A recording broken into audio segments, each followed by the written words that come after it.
The centenary Le Mans 24 Hours. NBA star LeBron James waving away the 62 car field in front of 325,000 eager fans. A front row lockout for Ferrari, but their arch rivals Toyota were soon on the attack. In the midfield in hypercar though, trouble for the Action Express Cadillac. On the very first lap, a safety car would be scrambled after a heavy crash. Driver Jack Aitken dragging the wreckage back to the pits after losing control on the damp track. Back to green flag racing and Toyota taking the upper hand. The Japanese team have 5 consecutive wins here at Le Mans, and rain was always likely to play into their experienced hands.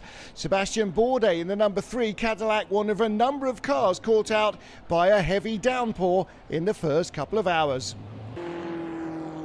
More safety car running, and the track just too wet for real speed as all the new hypercars from Ferrari, from Cadillac, from Peugeot and from Porsche battled for supremacy. Before the line. As the safety car pulled in once more, Peugeot was left with a 1-2 order. Their return to Le Mans, a scene where they have won in 2 previous eras.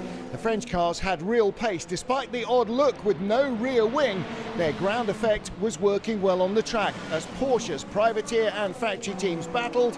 And then disaster. Yiffy Yi in the Hertz Team Jota car, building up a 10-second advantage, crashed heavily, ironically, in the Porsche curves. He was only a kilometre or 2 from the pit lane and managed to drag the wreckage back, but the run of the first Porsche in private hands had taken a backward pace. Into the night time, Alessandro Pierguidi taking over the lead Ferrari from teammate Antonio Giovinazzi, battling with Toyota number 7, using all their experience to match their new rivals. There was drama for the 75 car from Porsche Penske Motorsport. Mathieu Jaminet stopping at the trackside and having to do a full reset to get the car to move once more. Roger Penske not thrilled.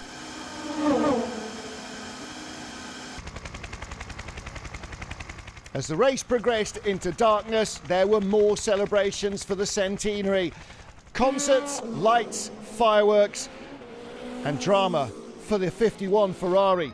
Alessandro Pierguidi lost time after dropping the car off the road into the first chicane gravel trap. Fortunately for him, there was no damage, but it would take time for the car to be craned back out onto terra firma. Had they just blown their best chance of victory? It certainly didn't look good for the Italian team. There was more Italian drama as JMW's veteran Ferrari, the chassis in its 7th consecutive Le Mans 24 Hours, was out in a 4-car pileup, entering a slow zone, ironically, to bring the speed of the cars down to protect another accident. The JMW car launched over the back of the number 7 Toyota, and that car suffering major rear damage. 2 rear punctures and a broken drive shaft meant that team boss Kamui Kobayashi, driving the car at the time, would go little further. The car was out with a hybrid failure and lack of drive.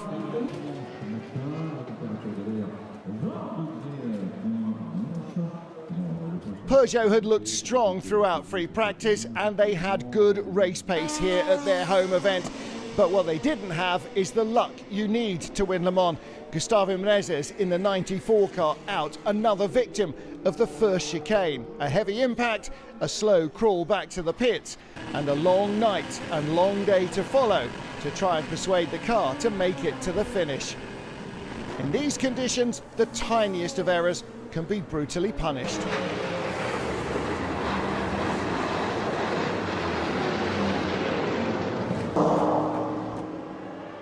Into Sunday, and it had boiled down to what was probably likely to be a 2-horse race. The number 8 Toyota and the number 51 Ferrari that had been in the gravel traps earlier on. The leaders were on the same strategy, a change of nose for Toyota to try and address a front-end balance problem. The Ferrari was in the pits as well and left ahead. Swift pit work is all part of winning Le Mans.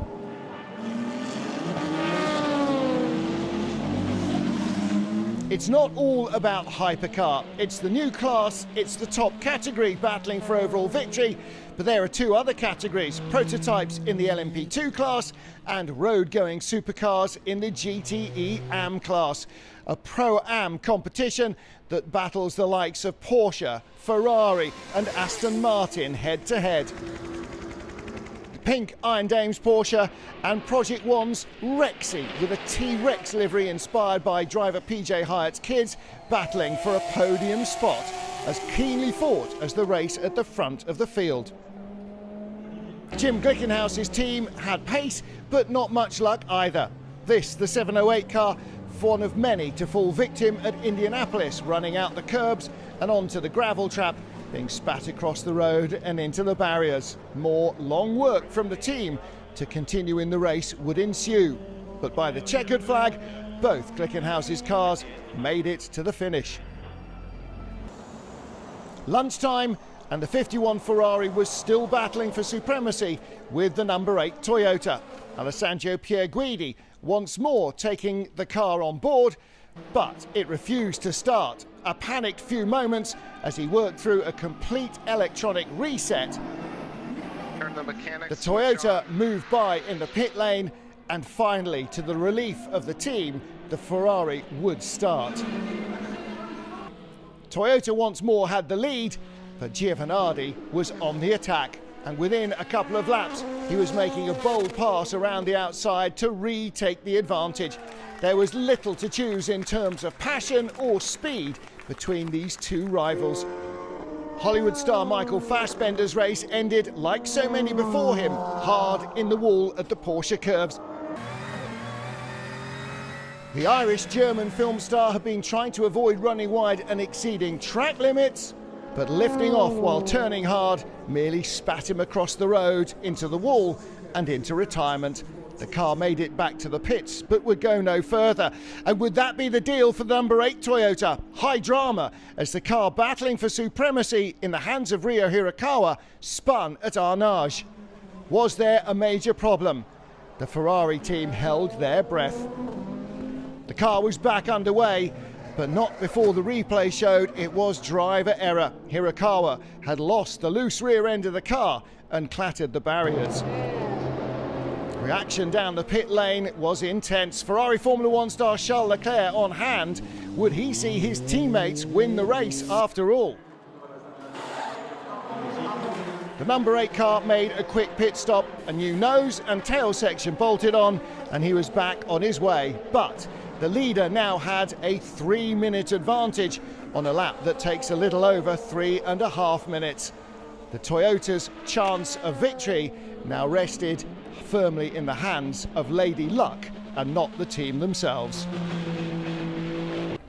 As the clock wound down towards 4 in the afternoon, the traditional finishing time, there was nothing those in the garages could do but wait. And finally it came. 50 years after their last start as a factory team in the centenary race, 9 times winner Tom Christensen waved the checkered flag for the 51 Ferrari. Ferrari winners at Le Mans for the first time in more than half a century. Their jubilation untold. Tiny Polish team Inter Europol claimed a surprise victory in LMP2, while the 33 Corvette of American Ben Keating claimed the 11th victory at La Sarthe for the American manufacturer in GTE AM. History had been made at the centenary Le Mans. On their return to top-flight racing at the 24-hour Classic, Ferrari had taken the biggest prize in endurance racing, and the fans flooded in to join their moment of success. Fabio Scherer, with a broken foot after it was run over in a pit stop by the Corvette, helped Inter Europol to the podium, but the headlines will all be about Ferrari, Le Mans and the centenary. A classic end to a brutally tough race in France, and Ferrari once more write the headlines at La Sarthe.